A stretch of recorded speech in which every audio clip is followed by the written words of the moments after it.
जीवनात चोरी चोरी केली, चोरीशिवाय त्यानं दुसरं काहीच केलं नाही. पण आज शिवरात्रीच्या पर्व कालामध्ये सर्व लोक शिवपुराण ऐकण्यासाठी आलेले आहेत. त्यानं संधी साधली, म्हणजे आज संधी आहे की सगळेच लोक शिवपुराण ऐकण्यासाठी गेलेले आहेत. आता घराला राखणदार यांच्या कोणी राहिला, त्यांच्या घराला तर राखणदार कोणी नाही. म्हणजे आज आपल्याला बऱ्याने चोरी करता येईल, कोणी अडवणार नाही. म्हणून इकडे सर्व शिवभक्त आपल्या घराला कोणी काठीकडा लावला, कोणी तसंच ठेवलं. शिवभक्त भगवंताच्या नामस्मरणात भोलेनाथाच्या भजनात तल्लीन झाले. ओम नमः शिवाय, ओम नमः शिवाय, ओम नमः. जोर गावात फिरू लागला. ज्या घरात जातो त्या घरामध्ये भगवान गदाधारी भीमरूप महारुद्र महाबल अतुलित बलधामा अंजनी पुत्र पवन सुतनामा बंदनीचा पुत्र केसरी नंदन हनुमंतराय प्रत्येक दरवाज्यात राखणदार. आता ना प्रत्येक गावात अहो रामदास स्वामी हनुमानजीचे देऊळ प्रत्येक गावागावात बांधण्यासाठी आम्हाला प्रोत्साहित केलं आणि प्रत्येक गावागावात त्यांच्या प्रेरणेतून हनुमंतरायाचं देऊळ झालं. ज्या गावात हनुमान नाही तो गावच नाही. असा हनुमंतराय भगवान शिवाच्या नामस्मरणात तल्लीन असणाऱ्या भक्तांच्या द्वारात स्वतः गदा धरून पहारा घेऊन आहे. चोर गेला, पाहतो तर बापरे महारुद्र आहे, पहारेदार. म्हणून हनुमंतराय आपल्या गावाचे पहारेदार आहे. बोलो पवन सुत हनुमान की. 11वा रुद्र भगवंताचा 11वा अवतार आहे हनुमंत. इकडे भगवान शिवाचे पुराण ऐकणारे भक्त तल्लीन झाले. काय घरात आधी काळजी नाही, काळजी केल्या तर बाकी चोरी होईलच. काही नाही काही तुमचं नुकसान होणारच. जो भजन करे राम का, जो भजन भोलेनाथाचा करतो ना त्याला कसल्या प्रकारे भय राहत नाही. भगवान भोलेनाथाची या भक्ती विषयी मनात विकल्प धरतो, विटंबनेला सजोग भागतो.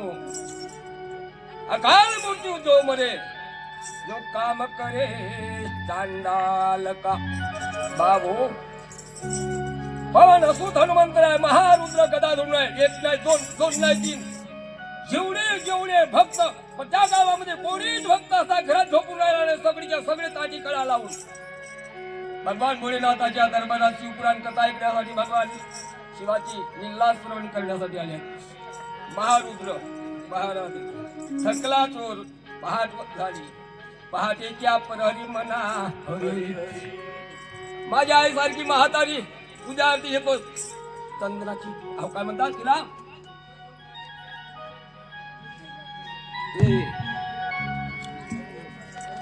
साधी सुद्धा तांब्याची झारी नव्हती माऊलीच्या हातात. पाणी घेण्यासाठी चांदीची झारी आणि पूजा आरती पंचारती म्हणतात तिला चांदीचं स्टार्ट होतो तिच्या हातात. याला बघितलं म्हणजे आज चोरी तर साधली नाही. या माऊलीच्या हातातला म्हणे चांदीचं टाकलंय किमती आहे, हे चिसकून घ्यावं. हिच्या हातातली झाली जी आहे ना ते साधी सुधी नाही, किमती झाली आहे चांदीच्या, ही तरी घेऊन जावं. म्हणून तिचा पाठला करी तो मंदिरापर्यंत पोहोचला. म्हातारी मंदिरात चढली, हा पण चढला. म्हातारी आईला म्हणतो, आई ग तू पण पूजा करते भाऊ, मला पण पूजा करायची आहे. पण मी घरून घाई गडबडीत आलो ग, मी काहीच आणलं नाही, पूजा साहित्य नाही आणि कोणतं पाणी पण घेऊन आलं नाही, दूध दही पण घेऊन आलं नाही. म्हणे दे ना थोडं तुझं दारीतलं पाणी, मी पण देवाच्या अंगावर सोडतो. म्हातारी आहे म्हणतो, हे लेका मी तुझ्या हातात झाली देणार नाही, तुझ्या हातात ताटी नाही, साधं सुद्धा नाही झाली तर साधी सुद्धा नाही, पण माझ्या कष्टाची नाही.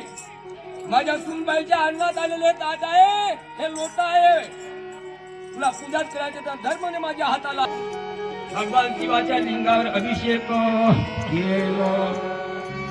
आता पूजा म्हणून केलं होतं का नाही. मुलांमुखात जे होतं ते पिंडीवर वाहिलं, बिल्वपत्र अर्पण केलं, ओम नमो शिवाय म्हणून म्हातारी लोक राहतात ते का नाही पूजा.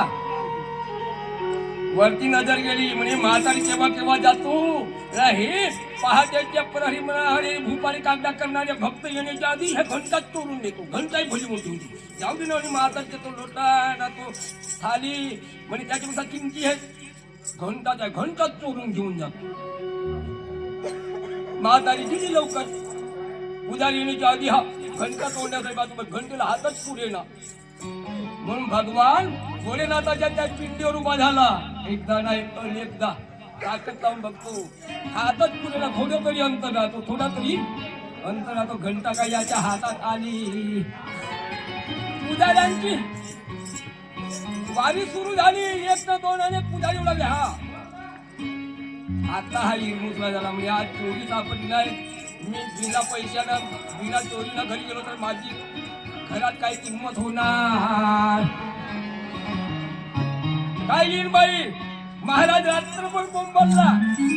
पाकिट खालीच पास माझी वेळ आली. पण भगवान भोलेनाथ प्रसन्न झाला.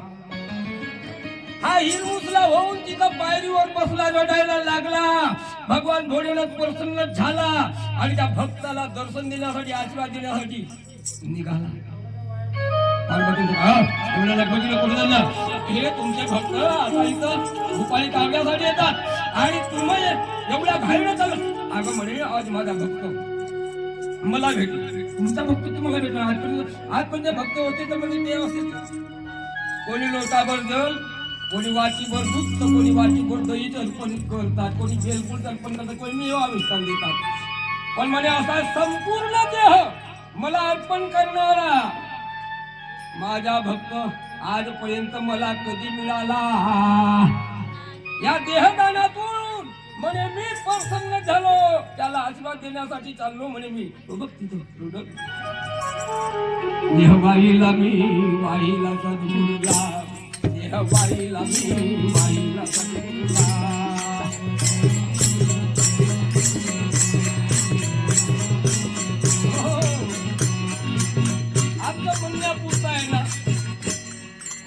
म्हणण्यापुरता आहे. कारण खौट निघाला तर देवाला समर्पण. चांगला देवाला मात्र माणसाला वाईट केलं तर कधी कधी वाईट घडते. देवाची कृपा हो देवालाच करवलं असं म्हणता ना. पण चांगलं घडलं तर मी केलं. मी काय झालं मी केलं. मग वाईटाचं पाप झालं ते कोण भोगल. तू कोण भोगल. तू देव भोगणार का नाही भोगणार. भगवंत प्रसन्न झाले. पार्वती म्हणून कोणी गेलो म्हणजे मी जातो ना त्याला आशीर्वाद देतो. द्या आशीर्वाद द्या. द्या आशीर्वाद द्या. आपली एक कशी द्या. काही तुमचे भक्त लबाड असतात. मागतात खूप नारळ रुपया 5 रुपयाचा आणि उघडे मागतात म्हणून मागा काय हो. पण एकच वर मागा भक्तराज म्हणजे एक नाही दोन नाही 3 मागलो तर द्याल ना. म्हणे भक्त तसं नाही. लोभात पडू नका. मी एकच वर देण्याकरता आलो. काही पण मागा एकच वर मागा. हाय भक्त हुशार होता. मोठे हुशार बघता तुम्ही. देव एकच म्हणजे एकच मागतो. मेरी माता काय म्हणतो हा. मेरी माता सोने के महल में देखे होता. भगवंतानी तू म्हटलं म्हणजे तसं हो. तू बोलतोस ते खरं होईल. जा दादा भक्त गेला आनंदित झाला. ओम नमः शिवाय. ओम नमः शिवाय. भगवान गेली पहिला सांग पार्वती काय हो म्हणजे लवकर आलं. हो म्हणे दिलं मग. हो दिलं. काय दिलं म्हणे एकच तर दिला ना. म्हणजे काय मागत होता तो. काय बोलला म्हणे मेरी माता सोने के महल में देखे होता. तुम्ही काय म्हटलं होता म्हणे भोळे रे भोळे. तुम्ही भोळेच आहात. तुम्हाला जगाय काय करत नाही. तुम्हाला जगाय अक्कलच. कधी आमच्या घरचं तुम्हाला काय अक्कल नाही. एवढं कथा कीर्तन करता कोणी मागायला आला जवळ घेता काय का असं होते नाही पाहिजे. निघायला नको म्हणतोस तू. पार्वतीला म्हटलं भोळे आहात तुम्ही. मागं तेवढं देऊन दिल्या. तुला काय कळतं का. त्यानं काय बोललं ते म्हणजे काय बोललं काय नाही बोललं. हो तो म्हटलं मेरी माता. त्याची माता आजली आहे ना. सोने के महल में त्याचे पोता, त्याची झोपडी आहे. त्यानं एकाच शब्दामध्ये एका मागणीत आईसाठी डोळे मागितलं, झोपडीचा सोन्याचा महाल मागितलं. किती लबाड भक्त आहेत तुमचे. त्याची बायको बाजूची आहे ना, तिच्यासाठी पुत्र मागितला म्हणून त्याच्या आईला, आमल्या आईला पोरगा खेळायला, नातू खेळायला मिळणार आहे का? तास तू म्हटलं तुम्ही. मेरी माता आंधळी आहे, तिला डोळे दे. सोने का महल, त्याने तनाच्या झोपडीची महाल माझी तर सोन्याचा महल बरोबर स्वतः तुझं होऊन जाईल. त्याचं तो वांजव काय, त्याला पुत्र होईल तेव्हा तर त्याची आई त्याच्या बाळाला खेळवेल ना. पोता म्हणजे नातू खेळवेल ना. शिव भोळा जाऊन कळा.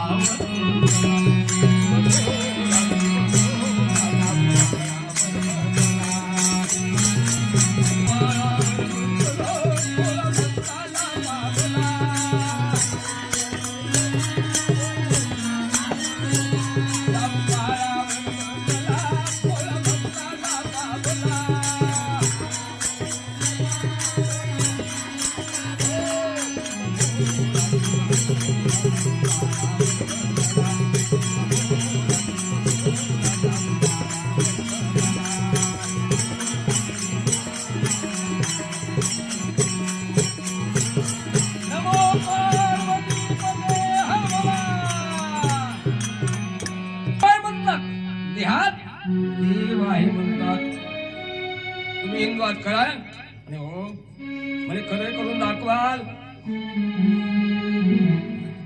जरा पोपळी बोलले म्हणे देव आहे ते उद्याला मला खरं करून दाखवायचंय तुम्हाला.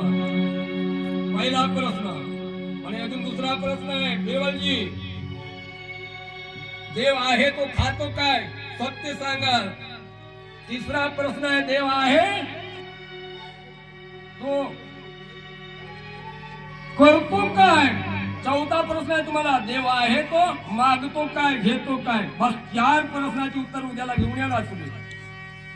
मुलीनं बघितलं, बाबा बाबा अहो रोज असंच खेळत घरात येतोय. यायचे तुम्ही, बाबा आज नाराजीत का आलात? अशी हिरमुसल्यासारखी काय? हाता ना, बोला ना बाबा, बोला ना. काय होते तुम्हाला? दुःख आहे, राजाकडून काय अपमानित झालाय, प्रजेकडून अपमानित झालाय, काय चुकलं तुमचं? बोला ना बाबा, बोला.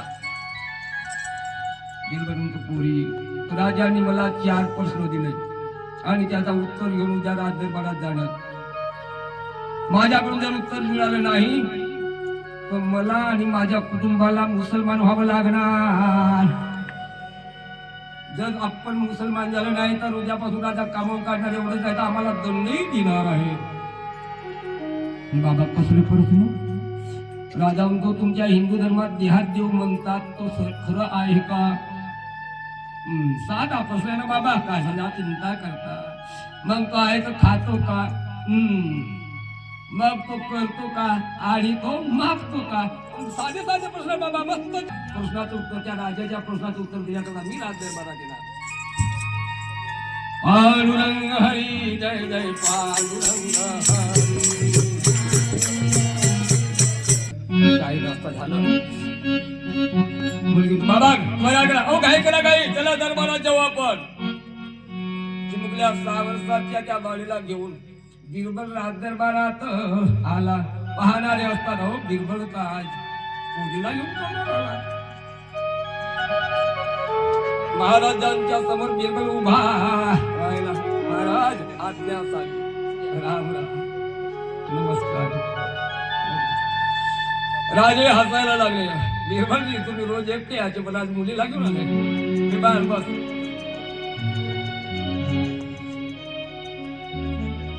बेटा, बाबांच्या संगती निघायचं कारण काय? कोण? अकबर विचारतात. म्हणे राजे तुम्ही माझ्या बाबांना तुमच्या प्रधानजीला प्रश्न विचारलाय. म्हणजे एक नाही बेटा, 4 प्रश्न विचारणार आहोत मी आज. 4 प्रश्नाचं अचूक उत्तर तुझ्या पित्यांकडून मिळालं ना मुली, मी तुमचा हिंदू धर्म स्वीकार. एवढं का? हो खरंच का? बरं खरंच बेटा. पण तुझ्या पित्याकडून 4 प्रश्नाचं उत्तर जर मिळालं नाही तर तुम्हाला माझा मुस्लिम धर्म स्वीकारावा लागणार आहे. नाही तर दंड देईन. मी राजा आहे, कामावून काढून टाकीन. हा, कुणाला धाक सांगता, कुणाला धमकी देता? त्या प्रश्नाचं उत्तर देण्यासाठी मी आली तुमच्या दरबारात. राजे मी आली. राजाला तिचं कौतुक. शिपायाला म्हणतो, शिपाई आपल्याला दूध घेऊन ये. या पोरीला आधी दूध पाजू बेटा, आधी दूध. मग प्रश्नाचं उत्तर सांग. दूध आणलं शिपायाने. राजाने हातात घेतलं. ते दूध आपल्या हस्ते त्या पोरीच्या हातात दिलं. पोरीने हातात घेतलं. पी बेटा दूध पी.